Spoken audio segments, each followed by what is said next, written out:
regulated militia being necessary to the security of a free state, the right of the people to keep and bear arms shall not be infringed. Welcome to another edition of Bearing Arms, Cam and Company. My name is Cam Edwards. Glad you're with me on the program today. Another busy day in the world of the Second Amendment. Whew, man. So Monday, we got the Wohlford decision. No, we got Wohlford last week. Sorry. Yesterday, Tuesday, we got the word that the Supreme Court is taking a hardware case. Actually, two of them. The case involving Cook County's ban on so-called assault weapons and Connecticut's ban on so-called assault weapons. Then this morning, we learned that the DOJ is filing suit against the Commonwealth of Virginia over its ban on assault firearms and large-capacity magazines.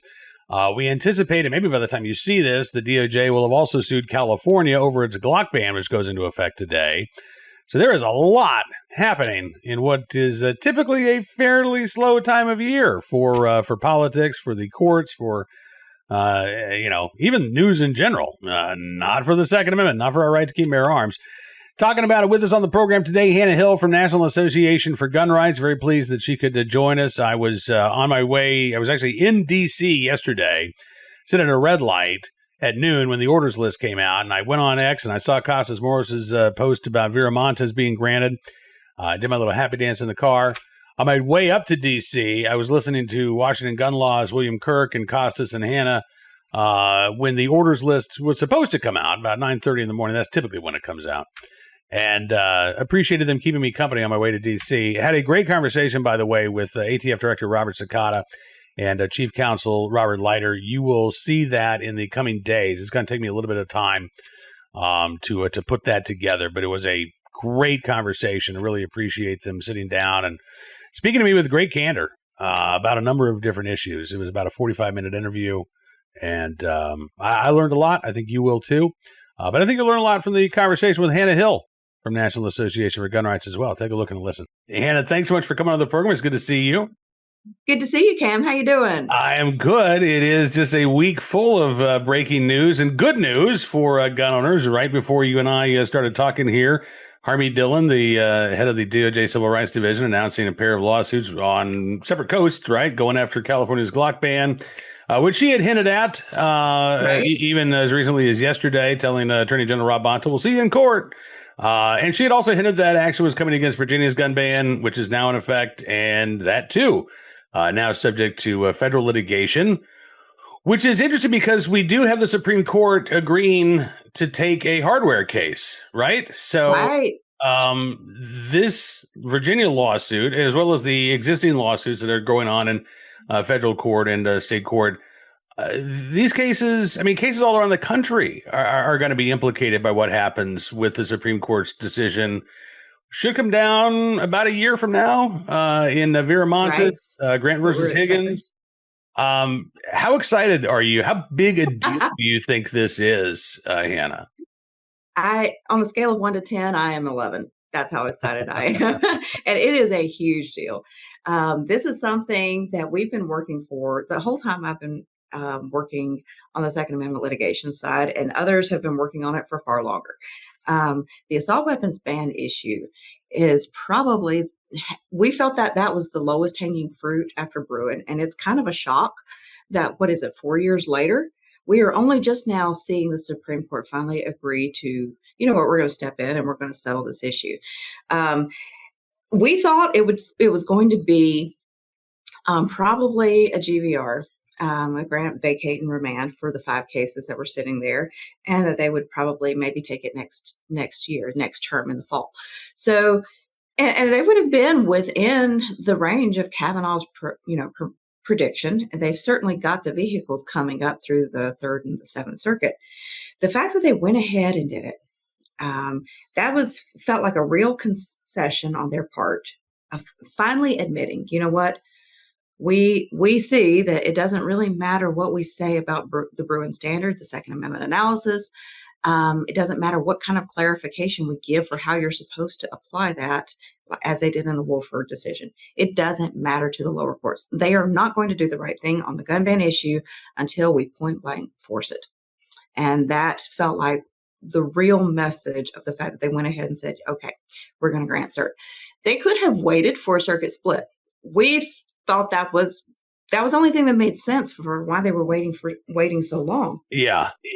Yeah, Um, it's interesting because I mean the court really upended the conventional wisdom they in did. all of their Second Amendment cases, right? We've been told the Supreme Court really doesn't want to intervene in interlocutory appeals. Well, they took Wolford versus Lopez. That was an appeal of an injunction, right? So that had not Mhm. been fully briefed and tried on the merits. So that was, one kind of example of conventional wisdom being blown up. Then we've been told, yeah, they really want to see that circuit court split develop. As of right now, we expected there'll be a circuit court split with the Third Circuit decision, but as of right We now, did. there's not. And yet they're Right. taking the case anyway.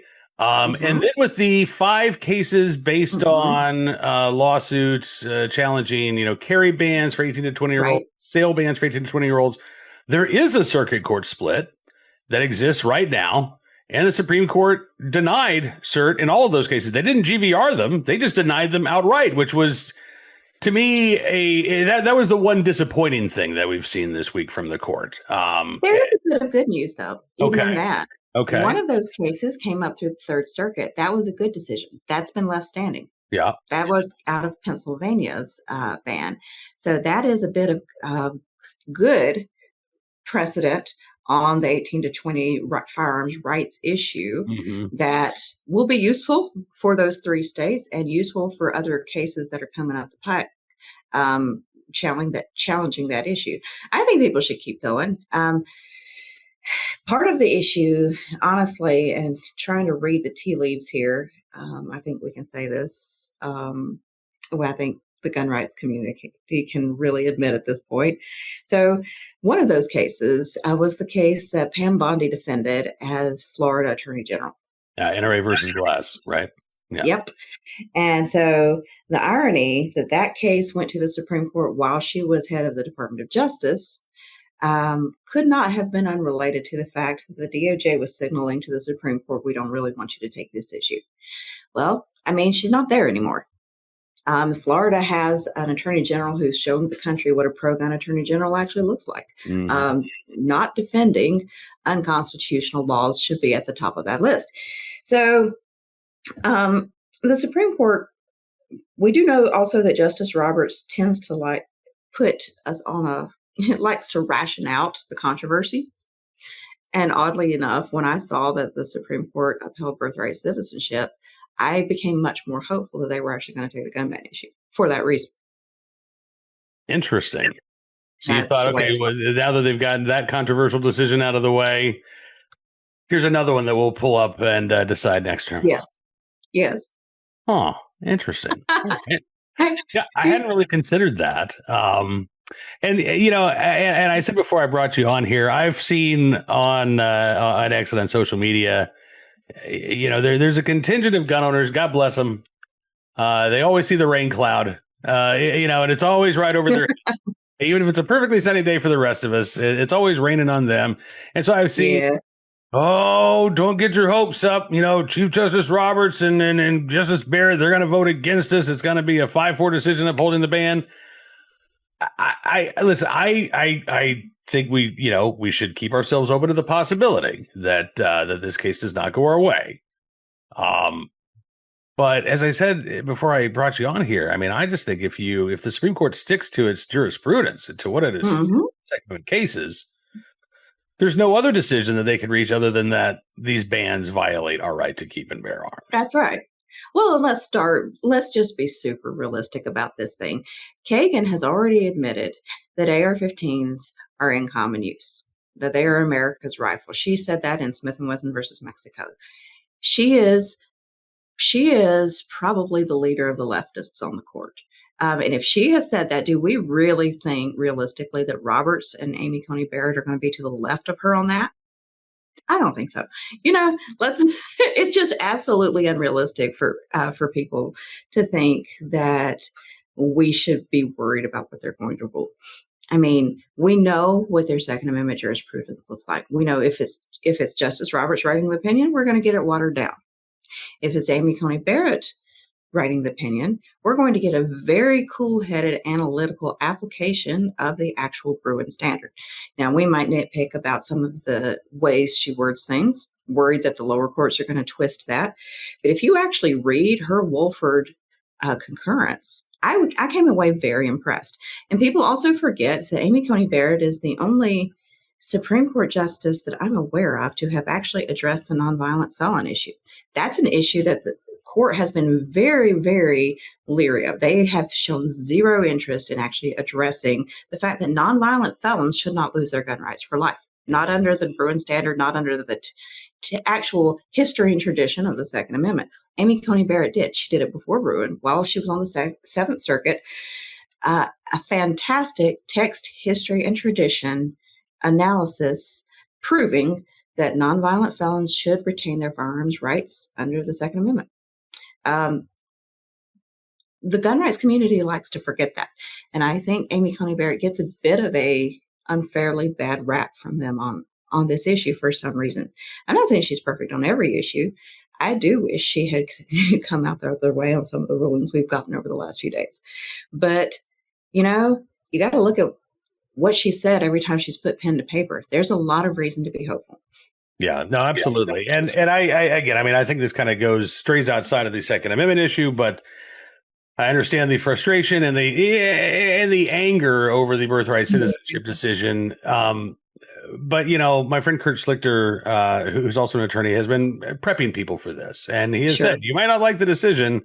There is a entirely defensible argument that, the Supreme Court can make. And I think it is a defensible argument. If you want to change the Constitution, or if you want to go the Kavanaugh route and try to change the law through Congress, that would open the door. But I'm also one who I want to see the Constitution mean something. Even if I don't necessarily like the outcome of a decision, I would rather the courts say, hey, the Constitution doesn't allow this, rather than pretend that the Constitution or assume that the Constitution does allow for the expansion of government power at the expense of individual rights. That's just my philosophy. So, well, I think there's a lot to be said for that. And I think, honestly, this is a really hard concept for us to factor into our analysis of these things. But there's a level of humility that we all have to retain. Think about it like this. We all know that we're probably wrong somewhere. Nobody's right 100% of the time. But I don't know where I'm wrong, or I would change my views on that, right? And that goes for all of us. If the Supreme Court did what we wanted it to do 100% of the time, what are the chances are that we would be heading for a state of imbalance on something? The fact is, when you have a court that doesn't agree with you 100% of the time, chances are likely that you may be the one, first off, you may be the one wrong. Second, the institutions themselves matter. And I guess that's really what I'm trying to get at. The institutions themselves are not political, but they preserve the political process of government by the consent of the governed, which is the definition of freedom, right? With the Bill of Rights, again, the Bill of Rights is there to say these areas you may not do. And obviously they don't execute that properly all the time, as we've talked about. But the point is, the institutions matter. And when there are sometimes protecting the institution actually means we get a short-term political loss, it's still worth it to liberty long-term, especially because, as you noted, the founders left plenty of tools at our disposal to actually address this. Let's start with the low bar. Look, if you're worried about birthright citizenship, maybe secure the borders. Right. I mean, that's going to go a long way. Then you can reform your immigration system, and that's a conversation our country's overdue for. And then only then do you get to the actual statute. Yes, Congress can do it, and then of course you can change the Constitution itself. I personally don't love that approach. When you open Pandora's box, I don't know what else is going to be on the table. So. But I don't think we have to do that to address this issue. There are plenty of other tools at our disposal. What people don't like to talk about is the fact that it requires mobilization and confrontation and basically getting up off your couch and doing something about it. It doesn't let you be the armchair warrior on Twitter. And a lot of us would love the excuse to do that. And I'm sorry, that's not what the founders gave us in the Constitution. Yeah. No, I think it's an excellent point. And, I would just, and I would caution people as well. I mean, you look at what happened in, not just the New York City elections, but even last night in Colorado, on the left is not learning the lesson of, hey, we need to moderate our views. We need to appeal to middle America. The left is, Right. Democrat Party is being hijacked by Democrats who are intent on remaking that party. Sure.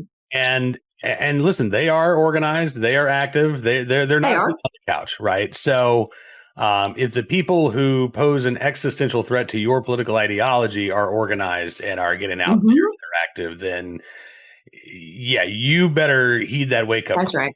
Right. That's right. So I think you're right about that. And I want to ask you something else, Hannah. I mean, this was, again, the importance of the Supreme Court taking these hardware cases. I don't think it can be overstated.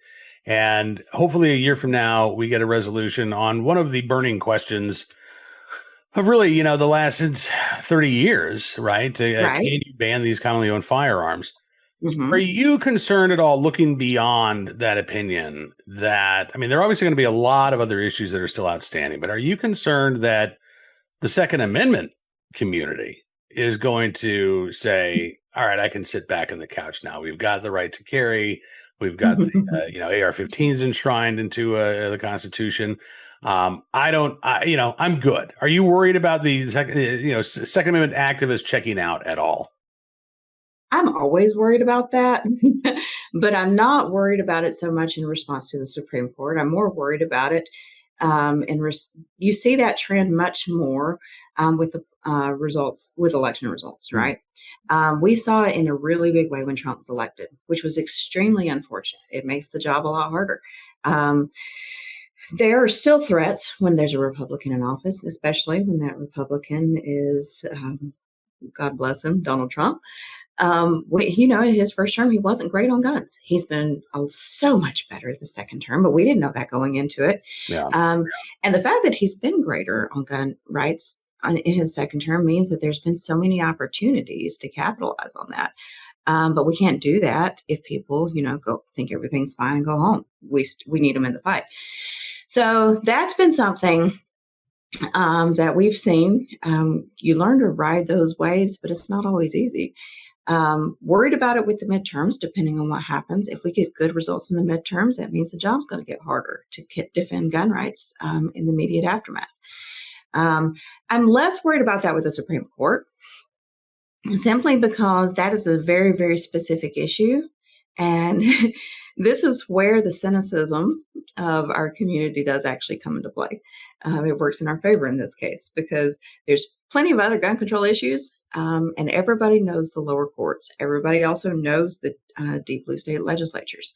Right after Bruin, you saw all the Bruin response bills passed by New York and California and Hawaii and all the others. There absolutely are going to be a whole slew of Viramontes response bills that come. I think we may see them looking a little bit like the permit to purchase bills recently passed by Colorado and Washington State, where basically, okay, we're not going to ban it, but we are going to regulate it to the hilt. We are going to require you to jump through so many hoops. And it may not be crazy hoops. It may be small hoops, maybe death by 1,000 paper cuts. If I were designing a gun control statute, that's what I would design it to look like. And I'm not telling them anything they don't know. They've learned just as much about how to evade constitutional challenge as we have learned ever since Bruin. It's a mistake to think that the left is not getting better at this too. Yeah. And I would add to that too. I mean, I was just looking on Blue Sky this morning at some of the, anti-gun law. You're a brave man. And, you can already see people like Drew Stevenson, who's a law professor in Texas. And I think it was Megan Walsh from University of Minnesota, saying, don't just think about the gun owner. Don't just think about the permit to purchase, but think about the gun seller, right? We can put all kinds of regulations on FFLs too. And not even disguising, the purpose of this isn't to ensure that criminals don't get a hold of guns. It's to ensure that law-abiding people don't get a hold of guns. I wouldn't say that part out loud, but hey, I'm not them. So I think that you're right. There is going to be a response. I mean, we're going to see a Sure. response, frankly, to Wolford. You've got We will. people like what is it, Ian Ayers and Frederick Vars, or is it the other way around? I can't remember the Ayers and Vars, a couple of law school professors as well, saying that states like Hawaii could just pass a law that says private property owners that property is open to the public, they have to say one way or the other whether concealed carry is allowed or prohibited. They have to post signage. Costas has taken a very dim view of that, saying that's compelled speech, and I would agree with that. Would be. Yeah. But this is where their head is at right now, right? I mean, they're not taking the loss. And then, and then moving on, right? They immediately go to, all right, well, how can we subvert the court's opinion and still get what we want? Which, to be fair, we would probably be doing that same mental exercise had we lost Wolford, had we lost Hamon, right? We're looking at ways to advance freedom. How can we get around this terrible decision to still advance freedom? But you're right. The fight is definitely going to continue. And I hope that folks will not check out. I do want to ask you though, what are you going to do the rest of the summer? You're not going to be spending your mornings on Mondays with William Kirk and Costas Morris. You don't have any orders list to wait on. You know what I'm going to do next, Cam? I'm going on vacation. Hey, good for you. Good for you. Long overdue, frankly. I mean, that's a good question. So obviously, the next thing is to start planning for the amicus brief we'll be doing in this case. Most of our other cases are assault weapons ban cases, and they're all going to go on hold now because no court's going to want to move, nor would it make sense to move on an issue when the Supreme Court has already agreed to step in and decide it. Yeah. So that opens up some capacity, and now we get to dream, which is fun. How do you think that's going to impact like states like Virginia, where our ban on assault firearms just took effect today? We've already got 2 injunctions in place, but they're, I know that the NRA has said that their injunction is a statewide comprehensive injunction. State Senator Bill Stanley, who was the lead attorney in that case, has said the same thing. But Palmetto State Armory is not shipping to Virginia right now because they have the legal uncertainty. The Virginia Supreme Court had appointed a 3-judge panel to decide whether these state-based cases should be consolidated. Right. What do you think happens in Virginia where we've got injunctions in place, but nobody really knows how far they go and what exactly is enjoined? Right. I mean, if everything just stays on hold from here on out, it seems like there's going to be a lot of confusion in Virginia over the next year. Well, it does seem that way, or at least it did before yesterday. The reason all of those cases, most of the litigation went to the state courts, obviously, is because Virginia's in the Fourth Circuit, and Virginia already has precedent upholding gun bans. That's, Bianchi, later Snope, that the Supreme Court, as we all recall, refused to hear last year, turning Snope into a verb, right? Getting relisted, and then denied at the end. We were afraid of that this year. So, but that is the Fourth Circuit precedent that rules in Virginia. And so when you have that, it made it difficult to challenge Virginia's assault weapons ban. Now, Snope is as good. Bianchi, it was, I guess that would be the proper name for it. Bianchi is as good as abrogated. And that changes things significantly. So, the DOJ doesn't take advice from me. They don't need advice from me. I learned most of what I know from their Second Amendment chief. But it would seem to me that it would be a huge opportunity to go straight for Barry just filed the lawsuit against the Virginia gun ban. Why not ask for, an immediate preliminary injunction, perhaps even a temporary restraining order? You've got grounds to maintain the status quo of no gun ban now for the duration while the Supreme Court decides. And you know what? The Supreme Court's never been willing to give any sort of a temporary restraining order or injunction on the gun ban issue. But that was before they had actually decided to take the issue and settle it. And that was before when the DOJ wasn't asking for it. When the DOJ asks for stuff, the Supreme Court tends to take that seriously. Yeah. So I think there's a lot of opportunity, and I would watch this case very, very closely. That is very good news. I like your analysis there, Hannah. All right. Well, listen, enjoy your vacation. Thanks for joining us on the program. Happy Independence Day to you a few days early. And look forward to talking to you again in the near future.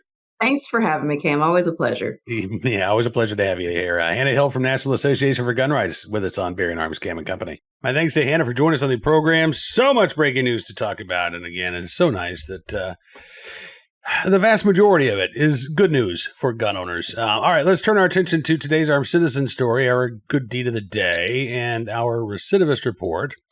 We'll start there with a case out of Gulfport, Mississippi, where WLOX reporting that aggravated assault, arson, burglary, Gulfport murder suspect has lengthy criminal history, according to records. Yeah, a criminal history dating back to at least 2013. 34-year-old John Gaddis III is charged with 3 felonies right now, 1 count of first-degree murder, 2 counts of aggravated assault. And as WLOX reports, not the first time that Gaddis has faced violent felony charges. In this case, he is accused of a deadly shooting that happened at a home just before 9 p.m. Monday. The result, according to authorities, of an ongoing argument between Gaddis and one of the victims over drugs. The dispute sent one of the victims to a hospital by a life flight, another to a local hospital via private vehicle, and Gulfport teenager Nikhil Poole was shot and killed there at the scene. Gaddis found a short time later he was arrested, but as the TV station reports, his history of arrest is more than a decade old. In July of 2013, he was arrested by the Gulfport police on aggravated assault, DUI refusal, reckless driving, suspended or revoked driver's license, no insurance, and expired or switched tags. Arrested multiple times throughout 2014, charged with several misdemeanors, including a DUI first offense, driving with a suspended driver's license, disorderly conduct in October of that year. 2015, he's arrested for a probation violation. And then in March, he was charged with burglary. In August, he pleaded guilty to aggravated assault after allegedly hitting a man with a car, then beating him with a helmet and his fists. He received a 20-year prison sentence 11 years ago, but he only had to serve 6 years behind bars, 5 years on probation. And he didn't even serve the 6 years because, again, you get time off for good behavior. So by 2019, Gaddis is back out on the street, charged with trespass upon enclosed land of another. While he's on probation in 2020, he's indicted for third-degree arson, possession with intent to distribute marijuana, which sent him back to prison for a probation violation, but he didn't stay there long because by 2021, he was out and pleaded guilty to the arson and possession with intent charges in March of that year. Sentenced to 3 years in prison, followed by 3 years of probation. And then his record falls silent for a few years. But in 2025, he was arrested by the Gulfport Police Department last July, charged with 3 misdemeanors: disturbance of public peace, impeding duties of a police officer, assault by threat. He was arrested again in September of last year, charged with aggravated assault and simple assault by threat. In October of last year, his probation was again revoked because of the new arrest and because he wasn't complying with a judge's order to receive mental health treatment. He was sentenced to 90 days at a technical violations center and was released on February 4th of this year. 5 months later, now Gaddis is charged with murder and is being held on a $2 million bond. You know, if that 20-year sentence had actually been 20 years, a lot of crimes would not have been committed there in the Gulfport, Mississippi area. And it is quite possible that one individual will be alive today, 2 others would not be suffering from the wounds that they received, allegedly at the hands of John Gaddis III. Today's Armed Citizen story from Chicago, where a woman was released without charges after a deadly apparent road rage shooting in Humboldt Park. Now, the investigation continues, but it is worth noting that this individual was released without any charges being filed. She was taken into custody on Friday. According to news reports at the time, charges were pending, and instead, she's been released. It is possible that the Chicago PD will present charges to the Cook County State's Attorney's Office, and they will proceed with charges. But generally speaking, you would not release somebody if it looked like you were going to turn around and arrest them for charges, right? So I think indications are at this point the woman was acting in self-defense. The shooting happened just after 3:30 on Friday afternoon in the Humboldt Park neighborhood. Witnesses say it stemmed from an alleged road rage argument involving 2 women. At one point, a male got involved into the fracas. That is when shots were fired. One woman, again, was killed, 27-year-old Shade Ingram. Another was taken into custody. But that individual who's not been named because she's not been charged with a crime has been released. So hopefully we'll get more information in the near future. But again, it would appear at this point that police, at least the investigation, leaning towards a justifiable use of force there. And finally today, our good deed of the day, in the right place at the right time, willing and able to do the right thing. An anonymous Good Samaritan in Missouri who came to the aid of a teenager after she was involved in a violent rollover crash. This happened not long ago, just a couple of days ago.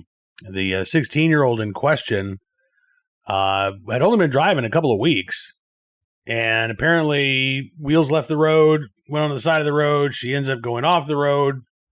Vehicle rolls over, crashes. The teen's mom, Ashley Smith, said that her daughter's cousin was driving ahead of her in another vehicle, but was unaware of what had happened. He just kept going. And Ashley Smith said, one of the most terrifying moments of her life, a stranger stopped without hesitation. Before first responders arrived, he stayed by her side, comforting her, reassuring her, helping to keep her calm. The Daily Journal Online reports that the gentleman described as being 60 to 70 years old, bald with a white beard, about 5'6", driving a tan Chevy pickup truck while pulling a trailer. He apparently, again, stayed with her, told her that looked like the crash happened after, again, one of her tires left the roadway.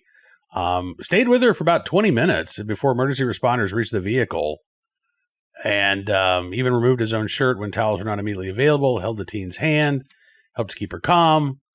Said, listen, don't look over here where there was blood and shattered glass. Mom says she was experiencing severe panic attacks at the time. When emergency responders arrived, the man quietly left the scene. He moved his vehicle, which had been left on the roadway, when he ran over to help. And the teen's mom says that emergency personnel never had the opportunity to learn his identity. Her daughter survived the crash with burns and cuts and bruises and muscle injuries, no broken bones. I mean, it could have been a lot worse. And teen's mom says, while many people will drive past emergencies, he chose to stop. His kindness made one of the worst days of our lives a little less frightening, and we will never forget that. By the grace of God, her daughter survived the crash. We know how differently the story could have ended, and we're thankful every single day that she is still with us. He said they just want to shake his hand, give him a hug, thank him for the compassion that he showed to this teenage girl when she needed it most. Teen's mom saying, quote, sometimes heroes don't wear uniforms. They simply stop to help a stranger. We hope our community can help us find ours. Well, I hope they can too. But it is entirely possible that this gentleman doesn't want or need the accolades. He is just relieved to know that this teen is okay and that he was able to perform that good deed. I hope that they're able to reconnect. I really do. But I some Good Samaritans don't want that attention. They're just happy to be there in the right place at the right time and willing and able to do the right thing. All right, that is going to do it for this edition of Bearing Arms Cam & Company. I want to thank you for being a part of the program as always. I'm looking forward to seeing you back here again tomorrow. And before then, be sure to check out bearingarms.com throughout the day today, keeping you up to date on all of the latest Second Amendment news and information. New lawsuits from the DOJ, new cases at the Supreme Court, all kinds of stuff. And unfortunately, new gun laws going into effect in states like California and Virginia and Rhode Island today. We got the good, we got the bad, we got the ugly, all covered for you there at bearingarms.com.